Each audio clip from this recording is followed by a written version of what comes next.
আজকে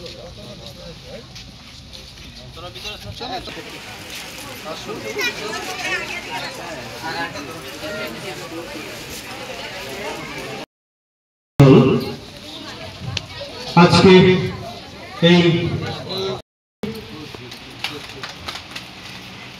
কোয়াইজনাল chairman sir Biswadeb Barma মহাশয়কে আসন গ্রহণ করার জন্য অনুরোধ করব। পরমার কোয়াই political district president sir Rajesh Deb Barma মহাশয়কে আসন গ্রহণ করার জন্য স্যার তিতি দেব বর্মা মহাশয়কে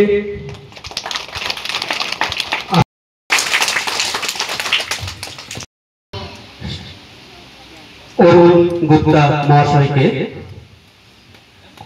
আমরা এই রাজ্যের মধ্যে বিপ্লবতা যখন আমাদের যে এডিসি 2021 সনে এডিসির মাধ্যমে আমাদের ক্ষমতা এই রাজ্যের মধ্যে শুরু হয়, আমি এটাই বলবো এডিসিতে যখন আমরা জয়লাভ করি, আমাদের এখানে যিনি এমডিসি ছিলেন বা ক্যান্ডিডেট ছিলেন শ্রী অনন্ত দেব বর্মা, ওনাকে আপনারা বিপুল ভোটে জয়ী করেছেন এবং পরবর্তী সময় 2023 সনে আমাদের মন্ত্রী মহোদয় উনি তখন কুলাই চাম্পাওয়ারের ছিলেন, ক্যান্ডিডেট ছিলেন এবং উনিও বিপুল ভোটে জয়ী হয়ে এডিসিতে ডেপুটি এই যে সিএম ছিলেন। তখনও কিন্তু উনি অনেক কাজ করেছেন আমাদের এলাকার জন্য এবং আজকে উনি বিগত 1.5 বছর যাবৎ আমাদের মন্ত্রী, ক্যাবিনেট মন্ত্রী।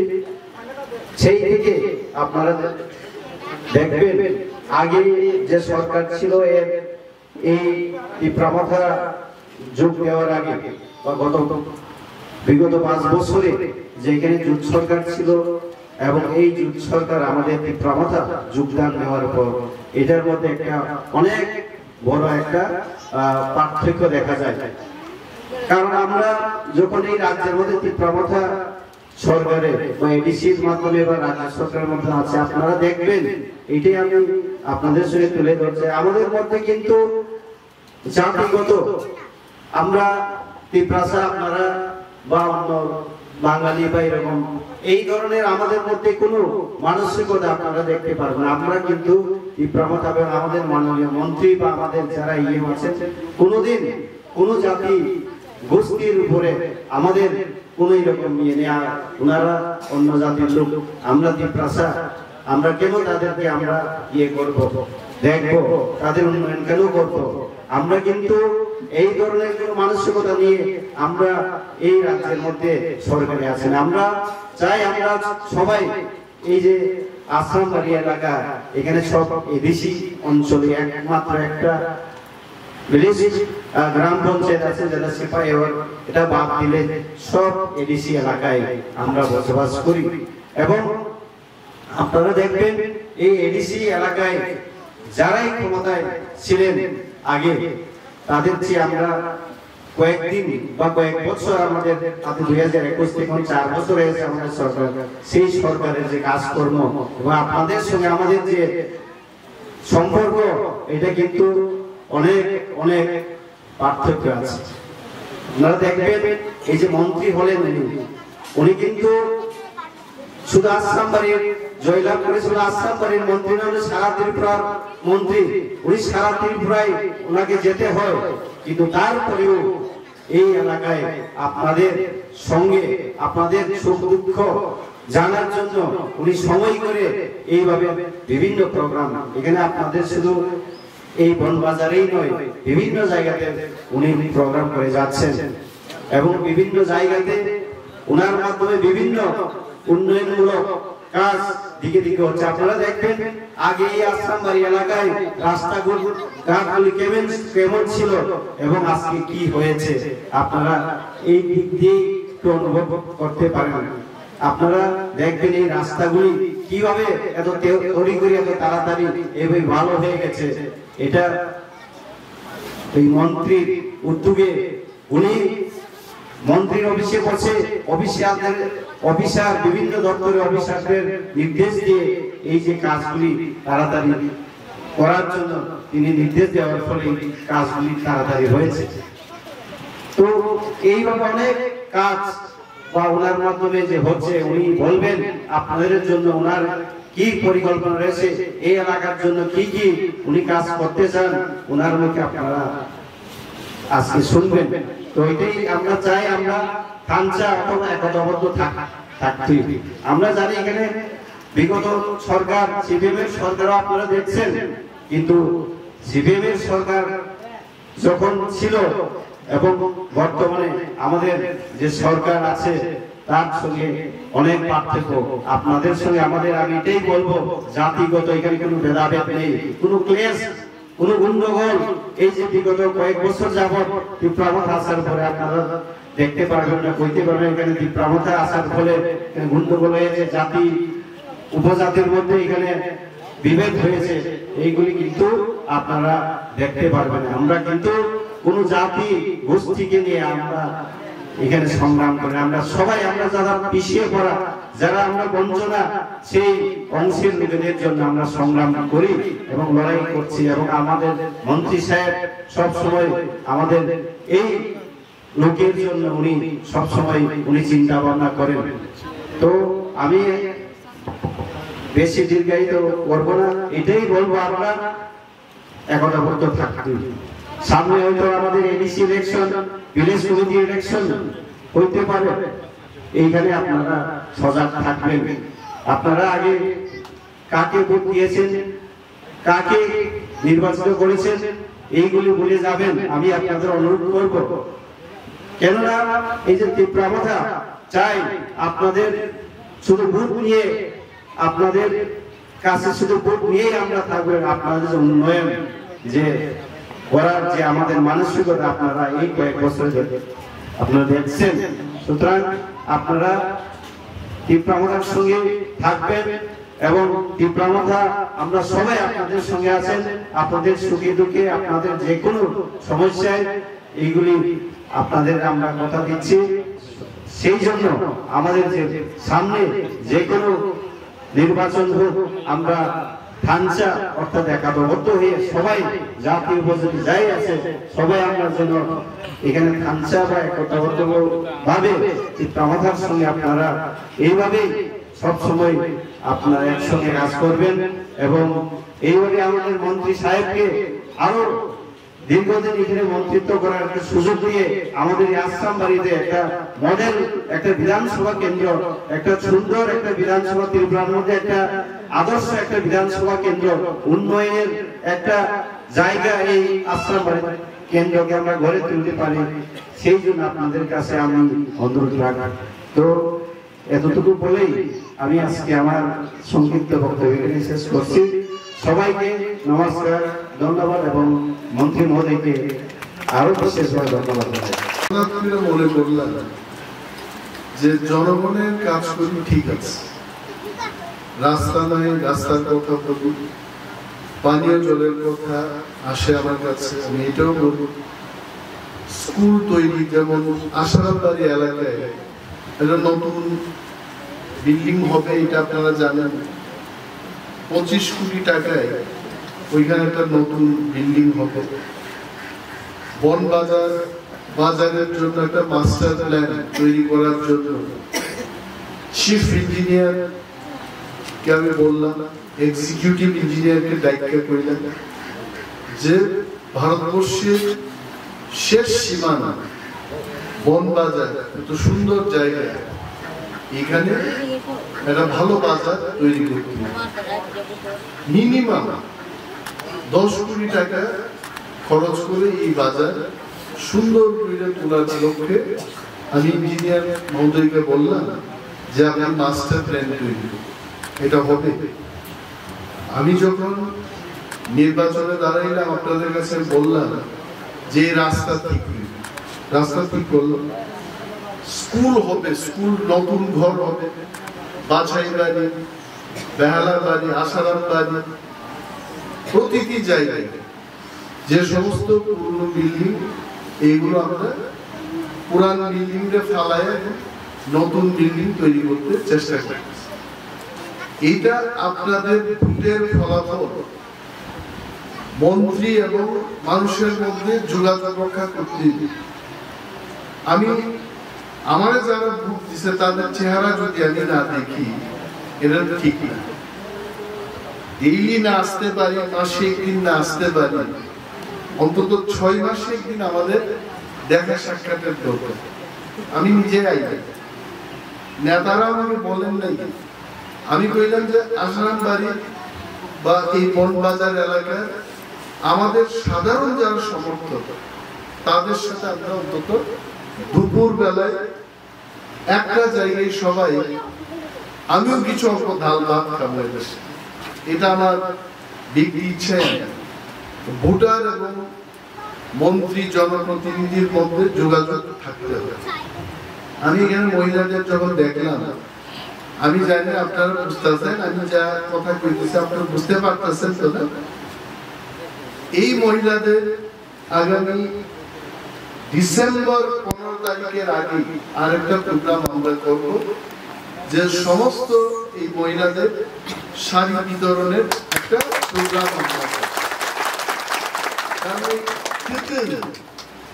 সুতা দেওয়া, এটা তো দেবধর্ম মহিলারা সুতা পাইলে খুশি, কিন্তু এইখানে আমাদের অন্যান্য অংশের যারা আছেন তারা তো সুতা দিলে কি করব, এটা নিয়ে বাড়িতে আমরা রেখে দেব, কি করবো? তো সুতা দিয়ে কি ছিল না, শাড়ি লাগবে, রং বেরঙের শাড়ি। আমি এখানে আমাদের চেয়ারম্যান সাহেব 2 মিনিট কথা বুঝিয়েছিলেন, কিন্তু চেয়ারম্যানরে যদি ডাকারি পিগারি এগ্রি স্কিম যদি দেয়, তখন মানুষের 1 ঘন্টা কথা বলবে। আর এখানে আজকে কথা কইতে কইলে 2 মিনিটে কইছে আমার বক্তব্য শেষ। তোমার বক্তব্য তুমি শেষ করো, কিন্তু কাজ শেষ হইল না, আরো বেশি কাজ করতে হবে। এবং এই চেয়ারম্যান এবং মেম্বার, এখানে আমাদের আরেক মহিলা নেত্রী আছেন, উনি এখানে বই বইছেন, উনার নাম যে শিল্পী, এটা আমি আমার মনে থাকে না, আমার ফোনের মধ্যে বনবাজার মহিলা লেখা, মানে বনবাজারের মধ্যে একটাই মহিলা, এই মহিলার ফোন নাম্বার বনবাজার মহিলা। উনি আমার সাথে যোগাযোগ রাখেন, আমি অনেক সময় এলাকার কথা জিজ্ঞেস করি, উনার প্রবলেম, এলাকার প্রবলেম নিয়ে অনেক সময় সকালবেলায় 7টার সময় চান চান চান ফোন আইতেছে, এটা কার? চোখ খুইলা দেখি বনবাজার মহিলা। অনেকদিন আমি উঠাই, অনেকদিন বলে আসবো, এখন আপাতত থাকো, 9টার পরে দেখা যাবে আমি ওনার কল করবো। তো মানুষের জন্য আমার কাজ করার মন নাই, এটা ভাববেন। আপনারা যত আমার কাছে থাকবেন, আমারও তত কাজ করার অনেকগুলো পয়েন্ট, অনেকগুলো কাজ আমিও দেখব।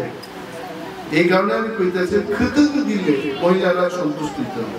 লিস্ট করো, কেউ যেন বাদ না যায়। কত মহিলা? 500, 1000, যাই হবে, মহিলাদের একসঙ্গে শুধু বনবাজার। আমরা এখানে উঠানের মধ্যে না, আমরা বনবাজার যে বাজার, যেখানে কীর্তন নৃত্য, এইখানে সমস্ত মহিলারা ইন্ডিয়া, আমরা ডিসেম্বর মাসের 15 তারিখের আগে একটা শাড়ি বিতরণী প্রোগ্রাম আমরা করব এই মহিলাদের। এটা আমার একটা কথা। দ্বিতীয় কথা, এই এলাকায় কোন জায়গায় এখনো পানীয় জলের প্রবলেম আছে, এটা কম। কোন গ্রাম থেকে কোন গ্রাম যাওয়ার রাস্তার প্রবলেম আছে, এটা আমার কাছে দাও। এটাই লোকাল নেতৃত্বদের কাজ। আমি জানি যে সবকিছু আমরা যে পাঠাই, আগরতলা থেকে সরকার যে আমরা পাঠাই, এটা সব জনগণের কাছে অনেক সময় সুস্থভাবে যায়। কেন যায়? তার কারণ আছে। কইমু, এরা আসলে চেয়ারম্যান মেম্বাররা সঠিকভাবে দিতে, নেতারা কখনোই নিজের বাড়িতে প্রথম নিয়ে যায় না, এটা আমার অনুরোধ। আমি যেদিন চাকরি দিব, আমার ঘরে আমি চাকরি নিয়ে রাখবো। সবাই যখন পাইবো, পাইছেন আপনারা সবাই, সবাই পাহা হইতে আরো 2টা চাকরি বাদ আছে, আরো 2টা টাকা আমি জনগণকে কইব, এই দুইটার থেকে একটা আমি আমার বাইরে, এইটা হচ্ছে নেতা। আর নেতা এটা আইতেই প্রথম কইব আমার ভাইরে দিতে হইব, আমার বউরে দিতে হইব, আমার মাসিরে দিতে হইব, আমার কাকার শেষ শেষ। এই নেতার যা তার থাকতো না, আর পার্টিটাও থাকতো। তখন আমাদের অপোজিশন পার্টি কইব কি প্রামতা, এটা নেতারা আইলেই তার বাড়িতেই রাখে, আমরা কিছুই পাই না, কেন এই দল করব? তো যারা গ্রামের নেতৃত্বে আছে তাদের কাছে আমার অনুরোধ, যাই স্কিম আছে একটু পায়ে হাইটে ঘুরো না। 1 নম্বর ওয়ার্ড থেকে 2 নম্বর ওয়ার্ডে যাও, 3 নম্বর ওয়ার্ডে যাও, খোঁজ খবর নাও। সরকার আমাদের, ব্লক আমাদের, দপ্তর আমাদের, এলাকা আমাদের, এটা তো আমাদের কাজ করতে। এখন তো সিপিএম আর কাজ করতে পারতো না। সিপিএম এর যারা নেতারা আছেন তারাও তো চুপচাপ বই গেছে, কারণ তারার সরকার না, তারা পারবেন, কাজ আমাদের করতেই। তো এলাকার এই মেম্বার চেয়ারম্যানরা এরা যেন সঠিকভাবে কাজ করে। আমি আগামী 1-2 মাস বাদে একটা লেটার বক্স রাখলাম এলাকায়, আপনারা আপনাদের কমপ্লেইন এটার মধ্যে ঢুকাই দেন। আমি প্রত্যেক মাসে এটা নিয়ে আগরতলায় নিয়ে গিয়ে আমি দেখব, কারণ অনেক কথা আগরতলাইতে পারে না, কিন্তু প্রত্যেক ভিসিতে এমএলএ এর একটা বক্স থাকবো, কমপ্লেইন বক্স, ডিমান্ড বক্স, এটার মধ্যে আপনারা ডিমান্ডটা ফালাই। অনেকে আমার কাছে আসতে পারেন, আবার মেম্বার চেয়ারম্যানরা আমার কাছে আপনাদের আসতেও দিত না, ওই স্যারের সঙ্গে তোমাদের কথা, আমরা তো এখানে আছি। তো এলাকার মানুষের খবর আমরা যদি না জানি, মন্ত্রীও কিন্তু এলাকার উন্নয়নে ঠিক মতো কাজ করতে পারবে। এই কারণে আমি ভাবলাম যে এত মহিলা বনবাজার, আমি কিন্তু কল্পনা করছি, আগে আমি ভাবতাম বনবাজারে 1-2 জন মহিলাই আছে, আর এত মহিলার সংখ্যা। আর স্বামীরা তো নিয়ে এসে না অনেকে, তুমি যাও মিটিং এর মধ্যে, বাইক বয়া ঘরের যারা পুরুষ মানুষ হইতে ডাল ভাত খেয়ে ঘুমাই দিতে বাইক, আর মহিলারা মিটিং এর মধ্যে পাঠাইতে, তুমি যাও। তা আমি মনে করি আজকে যারা পুরুষেরা হাসাহাসি করতেছে, তারাও নিজের বউরে বাইক রেখেছে, তোমার যাইতে আমি যাইতেছি।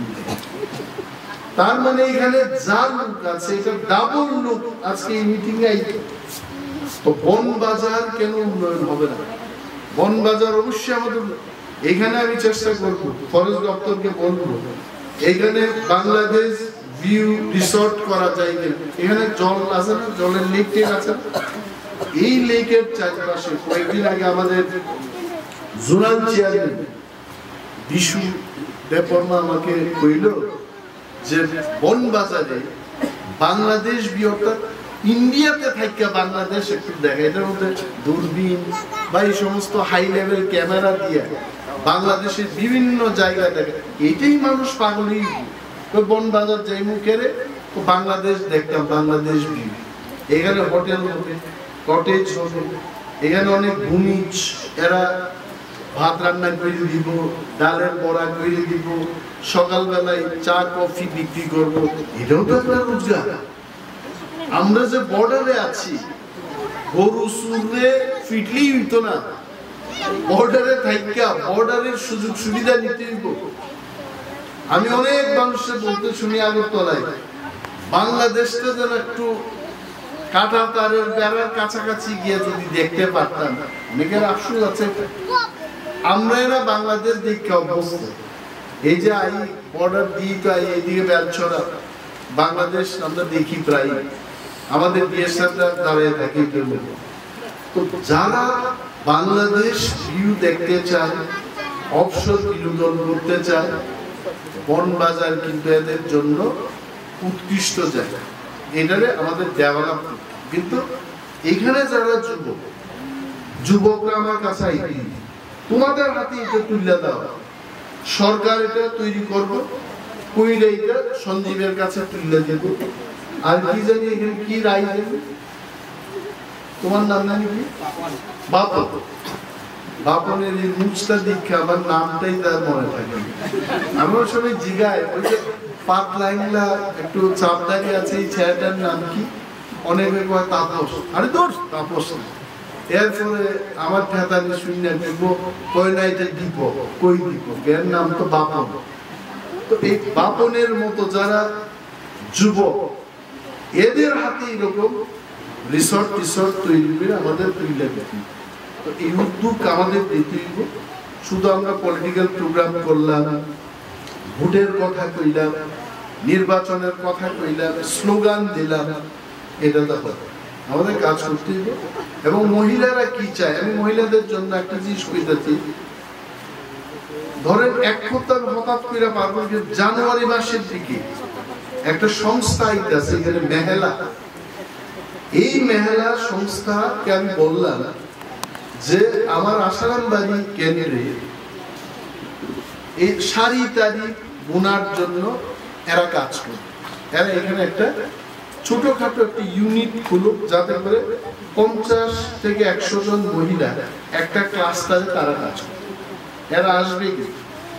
আমি কইলাম বাপন, এরা তোমাদের সাথে এরা কাজ শিখাইতে করতে ট্রেনিং হবে। এবং মেহেলা এই সংস্থা তারা আপনারা যা তৈরি করবেন এটা দাম দিয়ে কিনে নিয়ে, তাতে মহিলাদেরও একটা রোজগার হবে। এবং ব্যাংক থেকে খুব সহজভাবে 20,000, 25,000, 30,000 ঋণের ব্যবস্থার জন্য মেহেলা, ত্রিপুরা গ্রামীণ ব্যাংক, ICICI ব্যাংক এবং আমার উপস্থিতিতে আমরা আলোচনা করলাম যে আমাদের এই আসারাম বাড়ি এলাকায় মহিলাদের কিভাবে আমরা রোজগার দিতে। রাজনীতি করলেই তো রাজনীতি থাকবো, এটা পার্টি থাকবো, এক সরকার যাইবো আর এক সরকার আইবো।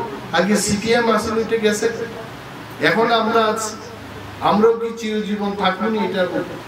তবে আপনারা যদি চান কাজের মাধ্যমে আমরা অনেক দিন থাকতে পারি, তো কাজ না করলে আমরা কেমনে থাকবো? আমি নেতাদের বলি কাজ করে জনগণের কাছে যান, জনগণের কাজ করে আমাদের টিকে থাকবে। আর মন্ত্রীর পক্ষে এটা সম্ভব না। আরে আগে তো আপনারা মন্ত্রী পাইছেন, মন্ত্রীরা তো আইতেই না, মন্ত্রী আইতো না। আমার মনে ইচ্ছা যে না আমি মাঝে মাঝে গিয়ে দেখা, এই যে কীর্তনে আই, ফুটবল খেলার মধ্যে আই। এখন তো আমরা ওটা ফুটবল ক্রিকেট কাপ তৈরি করতে জায়গা নকআউট টুর্নামেন্ট হবে, আবার বিশাল মাঠে আমরা খেলবো। খেলাধুলা চলতে থাকবে, সরকারি কাজ চলতে থাকবে, বিল্ডিং কনস্ট্রাকশন হবে, রাস্তা হবে, পানীয় জল হবে, এইগুলো চলতে থাকবে। তার মাঝেও আমি কইতে আপনারাও মন্ত্রীর সাথে, মন্ত্রীও আপনাদের সাথে যোগাযোগ রক্ষা করতে। আর এটা তো ব্যাকওয়ার্ড বলে মানুষ, এটার আপনারা ব্যাকওয়ার্ড পাইবেন না। এইখানের মানুষ দৌড় মাইরে দেখবেন। আমি যা পরিকল্পনা করতেছি বন বাজার দেখার জন্য বাইরের রাজ্যের অন্যান্য অংশের থেকে, ভারতবর্ষের অন্যান্য প্রান্তের থেকে মানুষ এখানে আসবে, থাকবো, এই ব্যবস্থা আমাদের তৈরি হবে। এই যে এখানে লেক টেক আছে, এটা সাংঘাতিক। TMTR এইবার আমি 10 কোটি টাকা দিতে আছি এই কাজের জন্য। যেখানেই এরকম সুযোগ আছে রিসর্ট তৈরি করো, কর্মসংস্থান তৈরি করো, পর্যটকদের বন বাজারদের সারা দেশের সঙ্গে যুক্ত করতে। আরে আপনাদের সাথেই তো ওয়ার্ল্ড ব্যাংকের 93 কোটি টাকার কাজ আমরা না হয় এই। আরে আমার তো ভালো লাগে আছে, আমার PS সাহেব প্রাইভেট সেক্রেটারি কইতে তো এটা তো হাইওয়ের চেয়েও ভালো হইতে আসলে। এবং এটা ত্রিপুরা রাজ্যে এটা সবাই এই রুটের মধ্যে যারা এসে আগরতলায় এরা বলে দাদা সেলুট করি যে এমন একটা রাস্তা আপনার। আরে আমি তো চাইছিলাম আরো বেশি ভালো রাস্তা করতে, আরো বেশি বড় রাস্তা করতে। এটা তো চিকন হয়ে গেছে। যদি ক্ষমতায় থাকি এই রাস্তা একদিন ডাবল নেই, আরো বেশি বড় রাস্তা। এটা তো ছোট, আরো বড় রাস্তা। বন বাজার কোনোভাবেই পিছায় থাকবে না। জাতি, উপজাতি, জনজাতি যাই বলবো, জাত শুনেন, জাত পিছিয়ে জন্ম। আমি কি জানতাম আমি দেবমান করে জন্মগ্রহণ করবো? এটা ভগবানের ঠিক করে দিচ্ছে। কে জানে যে একটা সরকারের বাড়িতে, একটা ভূমিচার বাড়িতে, একটা তেলেঙ্গার বাড়িতে জন্মগ্রহণ করবো? এটা আপনি আমি আমরা কেউই পারবো না। যে কোনো জাতের হোক, যে কোনো অংশের হোক, আমাদের লক্ষ্য থাকবো এই এলাকাতে আমরা শান্তি রাখি, উন্নয়ন আনবো, কাজ করবো, আপনারা যুক্ত থাকবেন। আমি আর বিশেষ কিছু বলবো না, আপনারা হয়তো বা জানি না কি শুনতে চান, কিন্তু মন্ত্রী আপনাদের পাশে আছে, আপনারাও আমার পাশে থাকুন। 15 তারিখ ডিসেম্বরের আগে মহিলাদের সাথে আবার আমরা বনবাজার বাজারে আসছি, দেখা হবে এবং উন্নয়ন চলতেই থাকবে। আমি কমপ্লেইন বক্স দেব, এখানে আপনারা কমপ্লেইন, এই কয়েকটা কথা বলে আমি আমার বক্তব্য এখানে শেষ করলাম। ধন্যবাদ। জয় হিন্দ।